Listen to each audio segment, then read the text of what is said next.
চলতি বছর হজ ব্যবস্থাপনা নিয়ে বড় ধরনের সংকট দেখা দিয়েছে।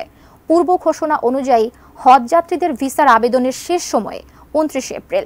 অথচ বেসরকারি ব্যবস্থাপনায় ৮০% হজ যাত্রী এখনো ভিসার আবেদন করেননি।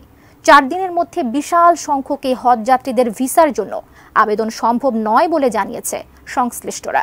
এই সংকটের মধ্যেই ধর্ম মন্ত্রণালয় ও হজ এজেন্সিগুলো এখন একে অন্যকে দোষারোপ করছে। ইমতিয়াজ আলমের রিপোর্ট।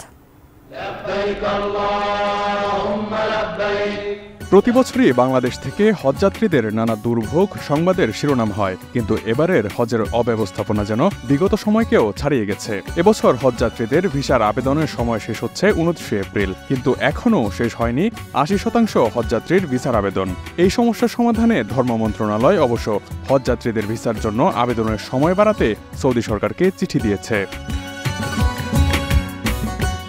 বিষয়টি নিশ্চিত করে ধর্মসচিব মোহাম্মদ আব্দুল হামিদ জমাদ্দার বলেছেন, বেসরকারি ব্যবস্থাপনায় যাওয়া হজযাত্রীদের বেশিরভাগ এখনও ভিসার আবেদন করতে পারেননি। বাড়ি ভাড়া করতে না পারা এর অন্যতম কারণ। বাকি ৪ দিনে এত সংখ্যক হজযাত্রীদের ভিসার আবেদন করা সম্ভবও নয়। পুরো বিষয়ে সংকটের কথা উল্লেখ করে সৌদি সরকার ও দূতাবাসকে হজের ভিসার আবেদনের সময় বাড়ানোর জন্য আবেদন করা হয়েছে।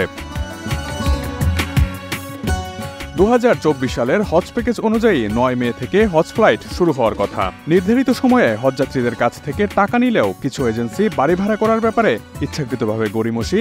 ২৮,০০০ হজযাত্রীর মুজদালিফায় যাওয়ার অনিশ্চয়তা, হজযাত্রীদের বাড়ি ভাড়ার জন্য এজেন্সির প্রতিনিধিদের ভিসা না পাওয়া, মক্কা মদিনার বাড়ি ভাড়ার টাকা পাঠালেও আইবিএন অ্যাকাউন্টের টাকা না পাঠানোয় বাড়ি ভাড়া করা সম্ভব হচ্ছে না।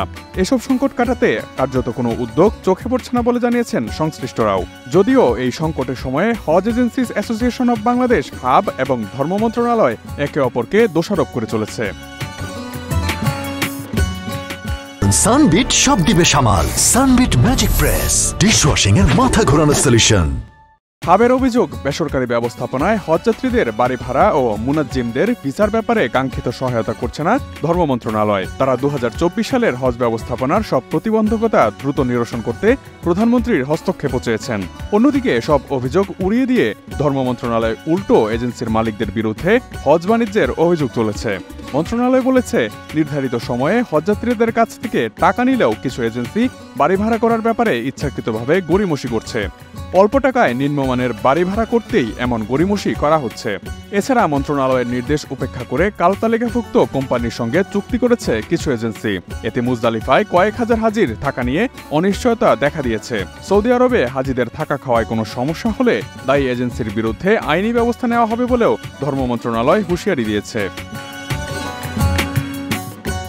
Imtiaz Alam, desk report, ATN news.